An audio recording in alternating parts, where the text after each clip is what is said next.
देखिए स्टूडेंट, वैसे तो ये हमारा ऑनलाइन क्लास में टॉपिक हो चुका है, लेकिन फिर भी हो सकता है कुछ नेटवर्क इशू के कारण कुछ बच्चों को आवाज़ क्लियर नहीं गई थी, तो हम इसकी ये चारों पॉइंट दोबारा कर लेते हैं कि कोऑर्डिनेशन की क्या इंपॉर्टेंस है ऑर्गेनाइजेशन में, या कोऑर्डिनेशन की क्यों ज़रूरत है।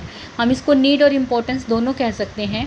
साइज़ ऑफ ऑर्गेनाइजेशन, आज की डेट में जो बिज़नेस ऑर्गेनाइजेशन है वो क्या होती हैं, बड़ी हो गई हैं, उनका साइज़ काफ़ी ज़्यादा बड़ा हो गया है और बिज़नेस ऑपरेशंस भी बड़े स्केल पर होने लगे हैं। और जब इतनी बड़ी ऑर्गेनाइजेशन होगी तो उसमें नंबर ऑफ़ पीपल जो काम करते हैं वो भी क्या होते हैं, काफ़ी बड़ी संख्या में होते हैं। हर व्यक्ति का नेचर अलग होता है, उसकी वर्किंग करने का तरीका अलग होता है, इंटरेस्ट अलग होता है, ऑब्जेक्टिव अलग होता है। तो इतने सारे लोगों को क्या करना, जब वो एक ग्रुप में काम करते हैं तो हो सकता है कि उनके बीच में डिस्प्यूट हो, और अगर उनके बीच में डिस्प्यूट होगा तो ऑर्गेनाइजेशन के ऑब्जेक्टिव को अचीव करना आसान नहीं होगा। तो ज़रूरी है कि उनको एक प्रॉपर कोऑर्डिनेटेड एनवायरनमेंट प्रोवाइड किया जाए ताकि वो फुल कंट्रीब्यूशन कर सके ऑर्गेनाइजेशन के गोल को अचीव करने के लिए।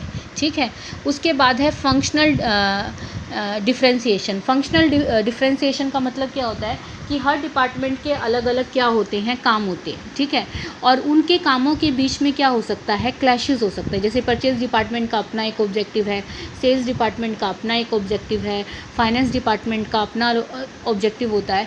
तो ऐसी सिचुएशंस क्या होती हैं, अगर डिपार्टमेंट्स के बीच में क्या होगा, क्लैशेस होंगे, तो ऑर्गेनाइजेशन का ऑब्जेक्टिव अचीव करना रुकावट आएगी। हेड्रेंस का मतलब उसमें रुकावट आएगी। तो ज़रूरी है कि इन क्लैशेस को अवॉइड करने के लिए एक प्रॉपर कोऑर्डिनेशन स्टैब्लिश किया जाए डिफरेंट डिपार्टमेंट्स के बीच में। थर्ड वन है आपका स्पेशलाइजेशन। स्पेशलाइजेशन का मतलब क्या होता है, बेनिफिट देना स्पेशलाइजेशन के ऑर्गेनाइजेशन को। One main activity is divided into various सब एक्टिविटीज़। एक एक्टिविटीज़ को क्या किया जाता है, सब एक्टिविटीज़ में डिवाइड किया जाता है, और जो व्यक्ति उस एक्टिविटी में स्पेशलिस्ट होता है उसको वो एक्टिविटी करने को दी जाती है। ठीक है, तो हर व्यक्ति अपना काम अपने तरीके से करता है और वो टोटल वर्क को क्या नहीं देता, इतनी प्रेफरेंस नहीं देता। ये वो अपना ध्यान किस में लगाता है कि भाई जो उसको काम दिया गया है ना, वो काम वो क्या करे, 100% अपनी फुल एफिशिएंसी से करे। तो इस सिचुएशन के लिए ज़रूरी है कि जो अलग अलग व्यक्ति अलग अलग एक्टिविटीज़ को परफॉर्म कर रहे हैं, उन एक्टिविटीज़ के बीच में क्या हो, कोऑर्डिनेशन हो। It is only upon the establishment of coordination that everyone completes his or own work on them keeping in mind total work to be perform.